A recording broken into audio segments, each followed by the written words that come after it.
Halo, jadi di sini saya akan menjelaskan mengenai budaya hukum, pembangunan hukum, dan penegakan hukum yang terintegrasikan oleh Pancasila. Yang pertama, saya akan menjelaskan mengenai budaya hukum. Budaya hukum menurut Wikipedia adalah istilah yang digunakan untuk menjelaskan hubungan antara perilaku sosial dalam kaitannya dengan hukum.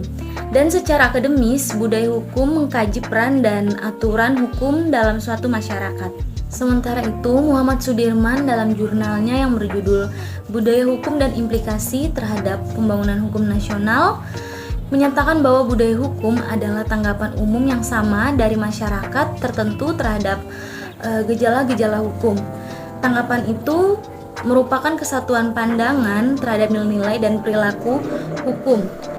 Jadi suatu budaya hukum menunjukkan tentang pola perilaku individu sebagai anggota masyarakat yang menggambarkan tanggapan orientasi yang sama terhadap kehidupan hukum yang dihayati masyarakat bersangkutan. Budaya hukum masyarakat setempat merupakan bahan informasi yang paling penting. Artinya adalah untuk lebih mengenal susunan masyarakat setempat, sistem hukum, konsepsi hukum, norma-norma hukum, dan perilaku manusia.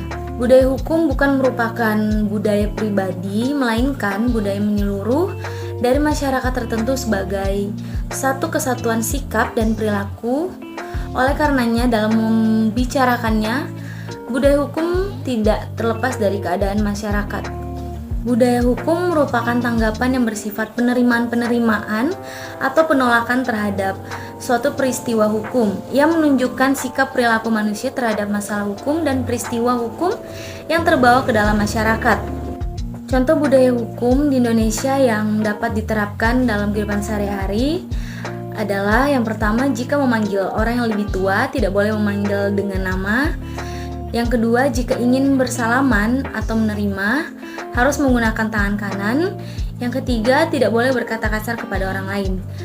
Ketiga budaya tersebut adalah contoh budaya hukum di Indonesia yang berlaku dalam kehidupan sehari-hari dan sedari usia dini kita telah diajarkan orang tua, guru untuk menaati peraturan tersebut.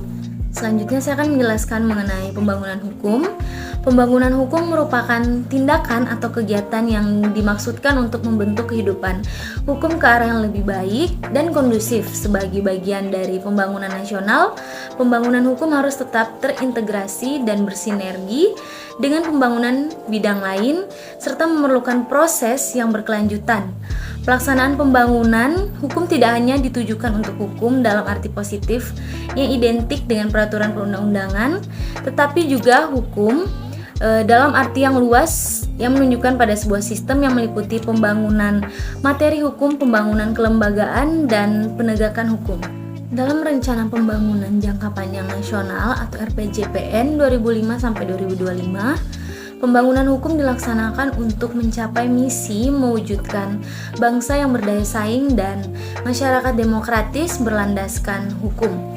Hal ini merupakan bagian dari 8 misi pembangunan nasional dalam rangka menggapai misi pembangunan nasional dalam kurun waktu 2005-2025, yaitu terwujudnya Indonesia yang mandiri, maju, adil, dan makmur.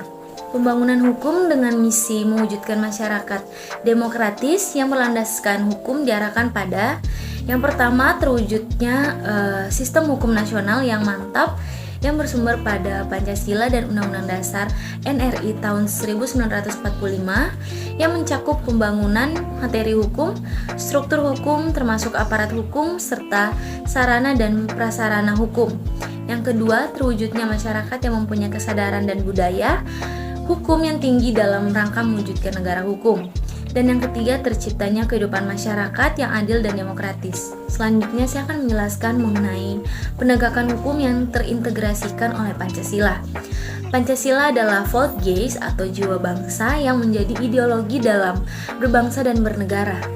Indonesia sebagai negara hukum membutuhkan penegak hukum yang memiliki jiwa Pancasila dalam membangun integritas diri dan keadilan di tengah masyarakat. Pancasila memiliki unsur nilai yang dapat digunakan untuk membangun jiwa integritas bagi penegak hukum dan memiliki energi positif atau positif energi dalam mewujudkan keadilan sosial.